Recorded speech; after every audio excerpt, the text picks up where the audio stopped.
Are you wanting me to say hello? Is it running? And that's how I come across from the very get go? Is this it? Real cool. Hi.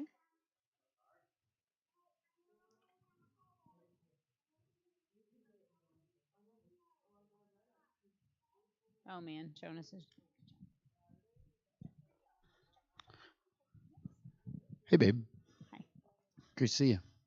I have grass still on my shoes from track. I told you. It's good stuff. You had grass everywhere. Now it's all. Ah, it's fine. Seriously, you need to clean those up. Nice. Yes. What'd Welcome. you say? Have you already started? Yeah.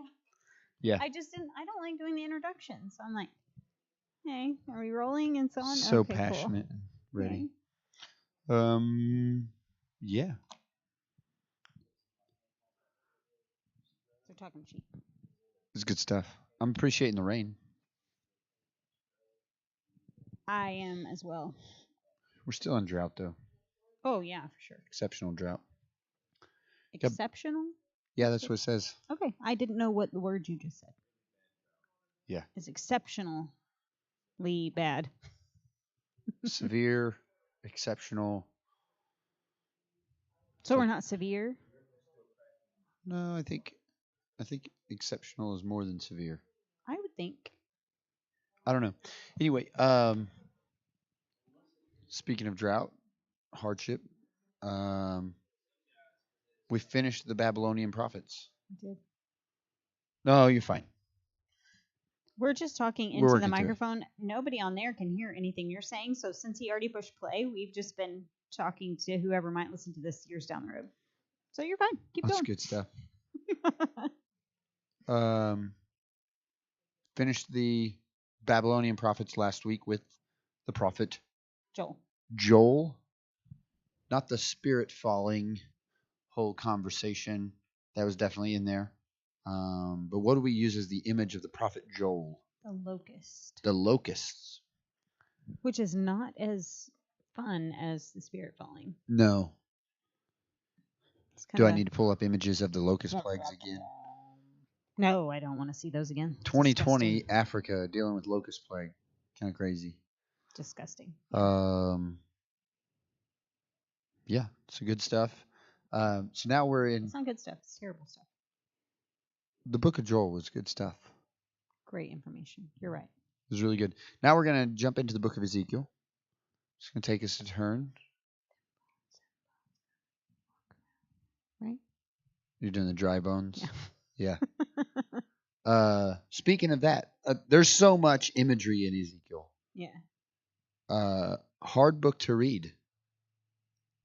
You ever read like the book of Ezekiel? Science fiction. It is definitely a lot of science fiction-y things. Or like fantasy. Like science fiction fantasy. Never mind. That's what science fiction. Yeah. Never mind. It's hard to read. We'll just go with that. I'm just walking in circles. Great point. Thank you. Oh, that's good. Anyway. So the book of Ezekiel, let's set the stage for where are we? We are in Nowada. So good. We are in Nowada. We have been through the Babylonian prophets, and we're into a new session of a new time frame of the prophets. This one is going to be the transition. We've been in pre-Assyrian to the Assyrian to the Babylonian. Now we're going to a new phase of prophets. Do you know what we called it? He is the first of the prophets of exile. Yeah, exile. Well, you said exilic. Exilic. Any ideas how you would actually say that word? Exilic? Exilic? No, I think it's exilic. Is it pecan or pecan? That's what I need to know. I don't know. So it's exilic or exilic. Depends on where you live, I guess. Sounds good. Depends on your region. Michelle, were you born and raised like in the Kansas City area? Do they say pecan there? Or pecan? It's pecan, right? Pecan? What do you say in Georgia? Is it pecan? Was it pecan? Is it pecan? I was going to say, the further north you Very get, I north. feel like they call them pecans. That's just, nobody wants to eat pecan pie. I mean, come on. I It's beg to gross. differ. I don't care if you call it pecan or pecan. I would probably eat it. Well, I won't eat it either way, but if it sounds like a pecan, it's just, no thanks. Anyway, exilic, prophet of exile is the safe way out, I think. So the stage is a little different here. Why would this stage be so much different? Exilic? Is that what Google says? Oh, Google. Is it pecan or pecan on Google? Because, I mean, we got to know. Okay. Why is this such a significant turn? Where are the people now? I don't know. Wherever exile is. Not in Jerusalem. Right. Not in Israel. Not where they're supposed to be. Judah. They have been conquered and carried off. Yes. A couple times. A couple times. And the temple is in ruins. The temple is now in ruins and destroyed. The city wall is destroyed. So we're in a very unique space, especially for a people who were planted here, right? We have an identity crisis. Oh, big time. There's a lot of questions that are now going through. I feel like they've been in a repetitive identity crisis.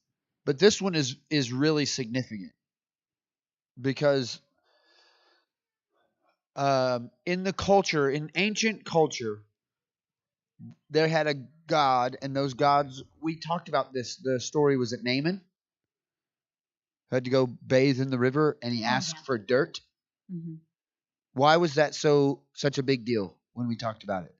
Because of the cleanliness of it? The dirt. Yeah. For him carrying off the dirt. Oh, because it was his homeland. It was the god of this particular patch of dirt. Right. And he not his homeland, but yes. That was their worldview. This is the god of this particular patch of dirt.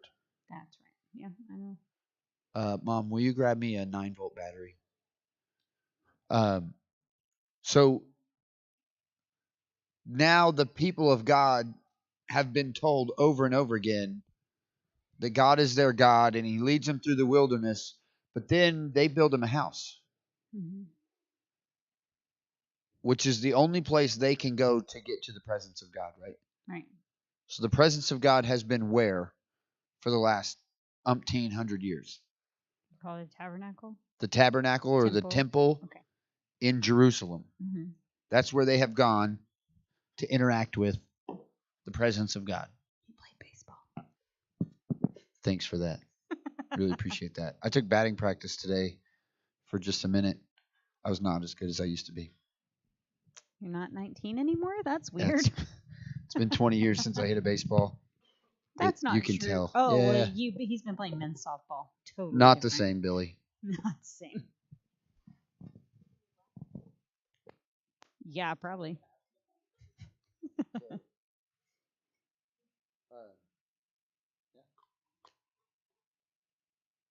And thanks for keeping us going there. Oh, well, I'm sorry. I just was watching you change that battery. So they're there in the middle of nowhere,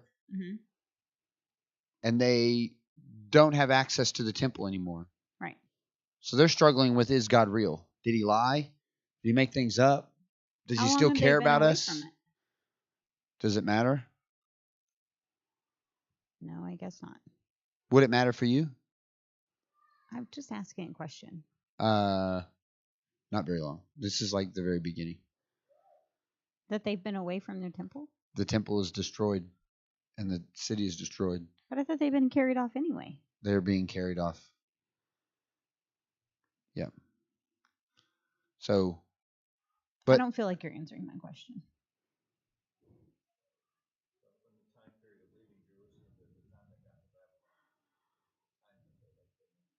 Yeah. and so you're being carried off by a strong and violent group of people Hmm. who are very determined, very well resourced. They are like the locusts; they cover the ground like a locust plague that just keeps coming in waves Right. and leaves nothing left. And that's and you're away from home with no access. You're a slave away from home with no ability to get back. Yeah. And so, where is God? How did He get us here? I don't know if I would struggle as much just because that's not how my active worship. It's different. Yes, but so we have to try to figure out how these people feel. Yes, I know. But you said, how would I feel? How would Yeah. So I'm just saying, I don't know that I would feel the same. Okay. So these people have no experience like we have. Right. They only know the presence of God is found in that building right there. And if I can't get to that building, I'm separated from the presence of God. And then as I'm being carried off, I see that place that represents the presence of God being leveled. That's heavy. Say what? Oh, Yeah. yeah, for sure. They're a little sad. melancholy. Thank you. I can mind. Melancholy. A little melancholy. And struggling because there's a lot of new questions that they've never had to answer before. Right. Yeah. Because even though God was calling them to repentance and warning them about not following the rules and not following his not maintaining their commitment to his calling of them, they still had access to him. They still had his favor. They still had, and now they're separated from his favor, separated from the place that they were placed to be at the crossroads. They're no longer at the crossroads of the world. They're no longer free to do whatever they want, which really makes the answer to Jesus later on. We are sons of Abraham. We've never been enslaved to anyone, and now for like the third time, they're going to be slaves. Third time post Abraham that we're slaves. And it's not the last time. Very interesting. But we're answering a whole different new set of questions. And so the tone is going to be a little bit different because when you're at a place where hope is at a premium, meaning there's very little of it. Oh, yeah. Getting a bunch of warnings, probably not really effective, is it? Probably not, no. Because that's what we've seen, a lot of warning. And then those warnings have been paired up with what? You remember that word that we used here? Whoa. A lot of woes. In that physical word right there. Yeah, warnings and woes. Woe to you if you do this. Well, I'm already in woe. Like I'm living in it. Yeah. So we're going to see a different tone struck in these exilic prophets. And a lot of them are going to contain a different genre of literature. So we're going to get still prophetic, but we're going to get a lot more of what in these if we read them properly. We said that the prophets were filled with warnings, woes, and hope. So we're gonna should find see hope in the sci-fi stuff. We should see a lot more hope in the sci-fi stuff, and that's what we're going to talk about. So weird because that is not how I've read that in the past. Well, I've read it with because he was listening to the podcast about this stuff earlier, and I was like, "Is that Revelation?" He was like, "No, it's Ezekiel." I'm like, it's Ezekiel. Yeah. I thought he was listening to Revelation. What would you call Revelation if you had to call it by a specific term, like a type of literature? What would you call it? Apocalyptic. Apocalyptic. Yeah. It's the end of the That's what world. you just said this is. Yeah, this That's why it is doesn't make any sense. the genre. What we're going to get into is apocalyptic literature. But what we need to understand about apocalyptic literature is it's not predicting the end of the world. Okay. Because if apocalyptic literature was all about predicting and telling us about the end of the world, why are we writing it 3,000 years ago? Well, I mean, Before really Jesus, good long warning. before Jesus has even shown up. That's a great question. I don't know. They don't have a savior. They don't have a redeemer. They don't have a fulfillment of the covenant. They're carried off in exile. Their temple is in ruins. The city is destroyed. They are hopeless, and now would be the appropriate time to be like, well, at the end of all of the things, this is what's going to happen. Or is there more going on here? Like there has to be. Does it talk about the end of the world? Yes. Does it apply to it? Yes. Was that the main function of it? Not even close. In which book? Ezekiel. Oh, gosh. Okay. The communication, the apocalyptic literature is, I want to say this how I wrote it down. That's why I texted to you earlier. Apocalyptic literature uses images and symbols to convey hope to their present circumstances. Okay. God is going to use images and symbols that are crazy. We're going to talk about them to convey hope in their current circumstances. And what's happening in this mess is Ezekiel's going to be guerrilla theater. God's going to tell him. G-O or G-U-E? Oh, G-U-E. Sorry, didn't see that. God's going to tell Ezekiel, hey, make a model of the city. So he makes this model of the city. And he tells them to do it in a public place. So where people see, so it's like he's putting together a Lego model. He's a Lego master who's made a symbol of and a rendition of Jerusalem in a public place, and he sets it out for everybody to see, and they're like, ooh, that's Jerusalem. I've seen that. And he says to bring a sword and break it all into pieces. And then he leaves. And everybody's like, what does that mean? Yeah.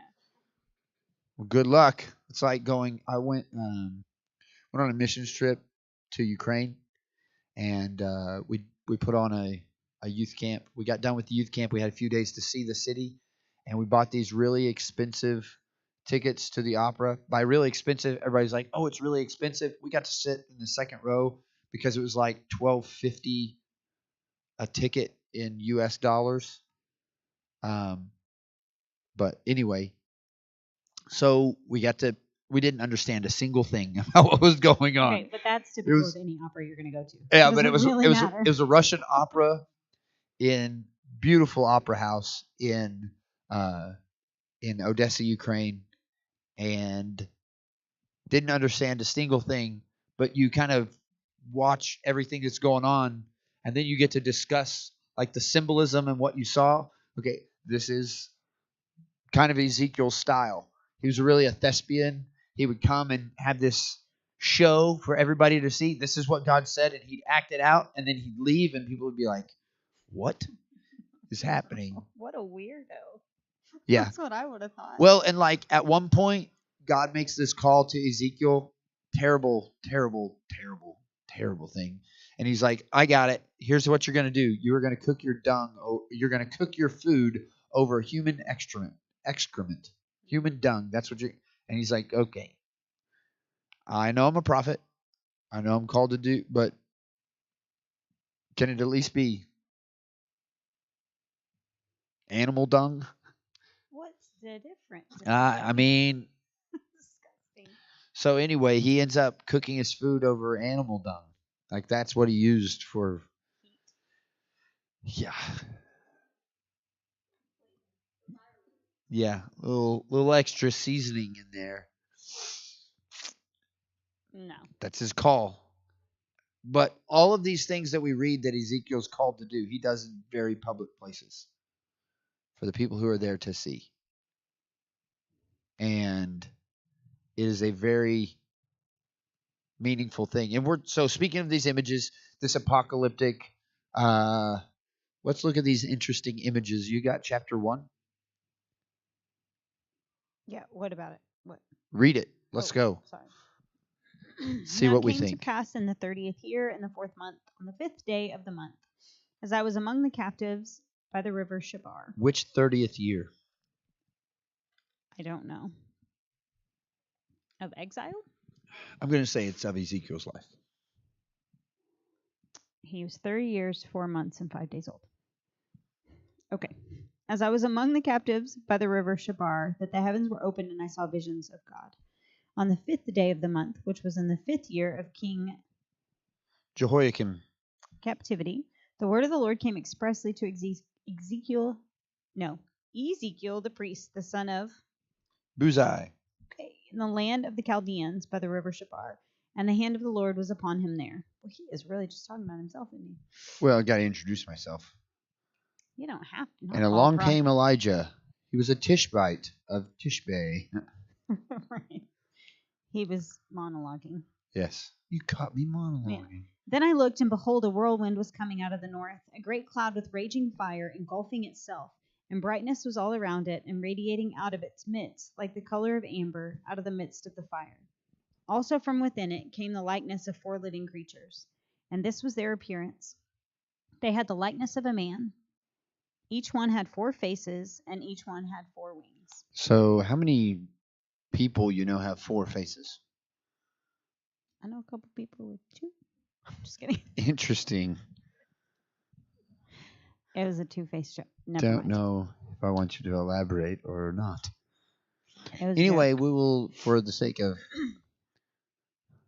it's like the image of a man with 4 faces. Anyway. Well, I don't know anybody with 4 wings. 4 wings. Either. Go ahead. Their legs were straight, and the soles of their feet were like the soles of calves' feet. They sparkled like the color of burnished bronze. The hands of a man were under their wings on their 4 sides, and each of the 4 had faces and wings. I thought we established that. But yeah. Bronze. Is that significant? It's in the tabernacle. What's it about? Judgment. Judgment. Yep. We didn't even discuss that earlier. I just remembered all by my own. Their wings touched one another. The creatures did not turn when they went, but each one went straight forward. So, I'm just trying to imagine how that They just went forward. But they were touching each other. On all 4? In a square? Yeah. Facing outward, I'm assuming. Yep. In all directions. But how do you go forward? In whatever direction they went. Yeah, but wouldn't you be going sideways and backwards? Go ahead. Keep reading. Okay. As for the likeness of their faces, each had the face of a man. Each of the 4 had the face of a lion on the right side. Each of the 4 had the face of an ox on the left side. And each of the 4 had the face of an eagle. Thus were their faces. Their wings stretched upward. 2 wings of each one touched one another, and 2 covered their bodies. And each one went straight forward. They went wherever the Spirit wanted to go, and they did not turn when they went. Interesting. 4 animals, the 4 sides, the specific sides that they were on. Yeah. Any symbolism or connection that you would know of that those images would be connected to? I don't know. The lion, so the man, the ox, and the eagle? The lion, what? Man? You said man, lion, ox, eagle? Yeah. I'm sure there's significance. It's the 4 chief tribes. Oh, Judah. They were the closest to the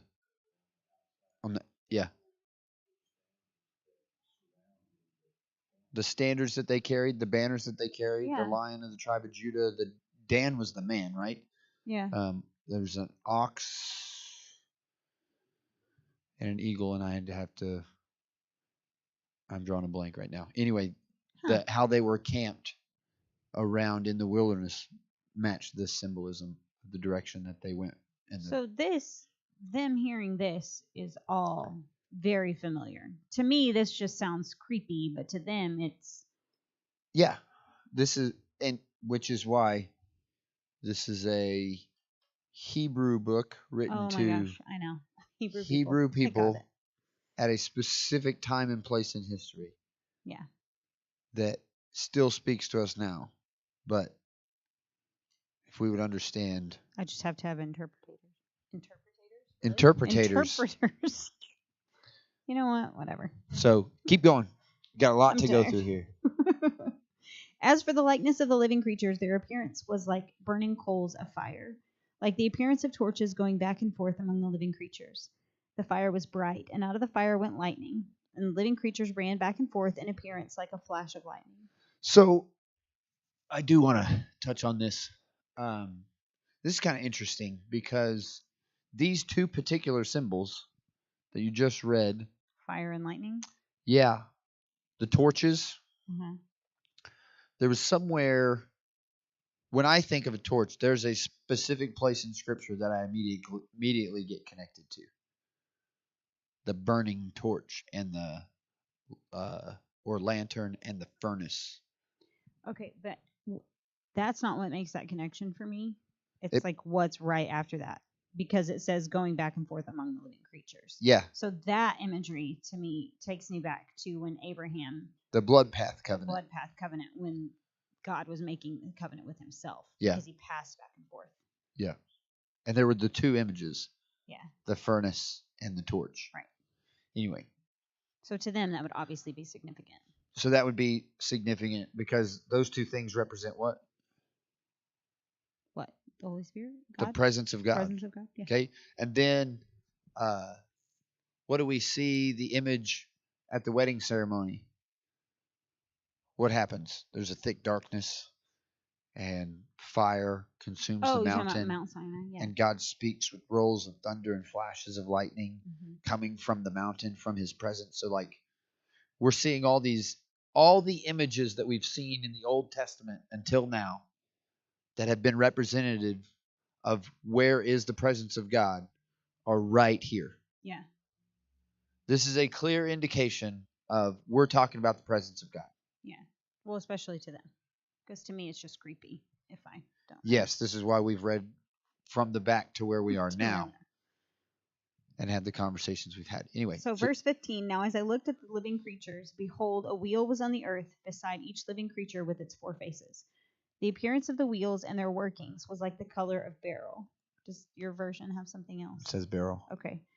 The gleaming of beryl. And all four had the same likeness. The appearance of their workings was, as it were, a wheel in the middle of a wheel. When they moved, they went toward any one of the four directions. They did not turn aside when they went. As for their rims, they were so high, they were awesome, and their rims were full of eyes, all around the four of them. They had big rims. They were awesome. Awesome. It says, when the living 20s, creatures went, 22s, 24s. Stop. When the living creatures went, the wheels went beside them. And when the living creatures were lifted up from the earth, the wheels were lifted up. Wherever the Spirit wanted to go, they went, because there the Spirit went, and the wheels were lifted together with them, for the spirit of the living creatures was in the wheels. When those went, these went. When those stood, these stood. And when those were lifted up from the earth, the wheels were lifted up together with them, for the spirit of the living creatures was in the wheels. That's verse 21 you just finished, right? Mm-hmm. A lot of eyeballs. Big wheels. They keep on turning. That's what I heard. They do. That's not the song that was in my head. It was the one that we always sang it, but that's it, but it's fine. Randy, run. The wheel in the middle of the wheel. Yeah.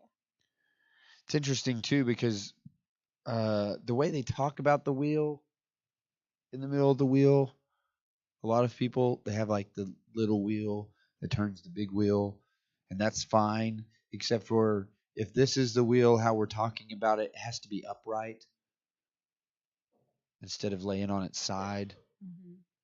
Because I always imagine that wheel in the middle of the wheel stuff that people talk about, like, but it has to be, this wheel has to be upright. in order for it to actually function as like moving them from place to place. But then that wheel is full of eyeballs. It's really strange. Nothing to be confused about here. This is a great bedtime story. 4 faces and Can't 4 wait to tell wings. Jonas.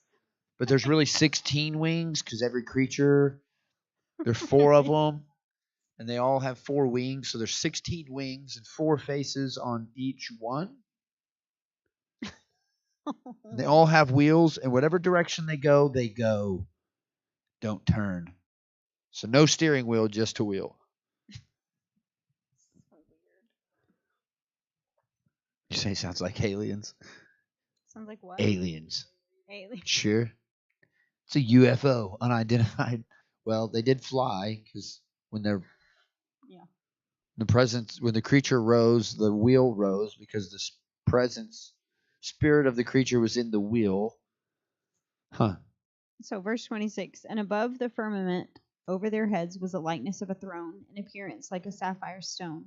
On the likeness of the throne was a likeness with the appearance of a man high above it. Also from the appearance of his waist and upward I saw, as it were, the color of amber with the appearance of fire all around within it. And from the appearance of his waist and downward I saw, as it were, the appearance of fire with brightness all around. Like the appearance of a rainbow in a cloud on a rainy day, so was the appearance of the brightness all around it. This was the appearance, this was the appearance of the likeness of the glory of the Lord. So when I saw it, I fell on my face, and I heard a voice of one speaking. This is how it starts. I honestly, I don't mean to giggle, but I just hear this teenage girl talking. Welcome to Ezekiel. Yes, it's so dramatic and how do you describe the presence of God? Like if God is so almighty and impressive, as it were, how can shouldn't describing the presence of him and the revelation of his glory be beyond our words to really explain? Okay, well, if you say it like that, then that makes sense. This is the presence of God. This is the recognition of the glory and the likeness of who God is, shown to Ezekiel. Mm-hmm. And the implication here is very significant, extremely significant. And this is why it starts this way. And this is going to set the pattern for the rest of this book that is absolutely vital for us to understand. This presence of God is not found in a temple. Yeah. And it is absolutely important for us to understand that, because the wind came from which direction? I don't remember. The east? From all around. A whirlwind. It was a whirlwind. A stormy wind came out of the, verse 4. North. Came out of the north. Came from above them. And it's actually going to talk about the direction that this is going. Description, where'd the Babylonians come from? Where'd the Chaldeans come from in the book of Are they from the south? Joel? East or from west? the north and east. I knew I'd get it right. Guessing. Realistically, they're coming from the east, is like north and east. So if we were describing it today, we would say it was coming from the east. The Old Testament almost exclusively describes them as coming from the north. Okay. Almost exclusively describes the Babylonians and the Chaldeans as coming from the north. So this wind that's coming from the north, that is the presence of God, that stirs all of this up, this image, and it goes forth in its direction. It is going towards the north or to the east, depending on. It is going towards the direction that the people are being carried off to. Okay. Why would this be significant? Well, because that means he's not in the temple. He's coming. His presence is with them.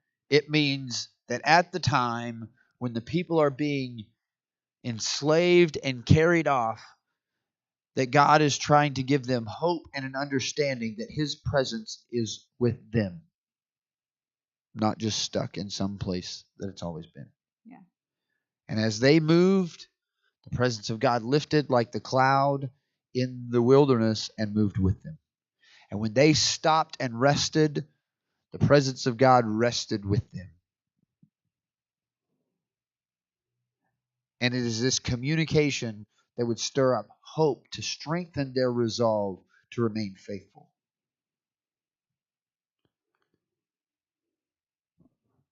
And this is why the book of Ezekiel is such an important source of strength. It's because the presence of God, that's where their strength comes from. That's where the glory comes from. That's where their provision comes from. That's where their more than enough comes from. Their blessing is all about entering and exiting the presence of God, making sacrifice to him, making him known, and being aware of him and reminded of him, and continuing to go to him. But if you're cut off from access to his temple, how do you do that? And God's like, okay, it's not about the temple. It's about you. My presence is with you. I'm with you wherever you go, wherever you get carried off to, just like your time in the wilderness, just like I showed on Mount Sinai, just like I showed in this place with Abraham, just like I showed over and over and over again. My presence is still with you. It's not static and stuck somewhere. And so, if the presence of God gets up and goes to the north and to the east in the early chapters to help comfort them, then you would, as the end of the book of Ezekiel comes and they start to make their way back to rebuild, you would hope that there's some type of imagery, maybe, of what? Going back south again? Of the presence of God moving back in the direction of home. Yeah. And that's exactly what we see as we get to the end of the book of Ezekiel. The middle of the book of Ezekiel calls them. There's so much here. There's so much that we could talk about, and it could take us years just to talk through this one book. I mean, there's so much here. But when you get to the middle, this encouraging, this strengthening, and calling back home, and by the time you get to the end of the book of Ezekiel, you see similar imagery to this, moving back in the direction of south and west, which would be leading the people back where? Home. Back home.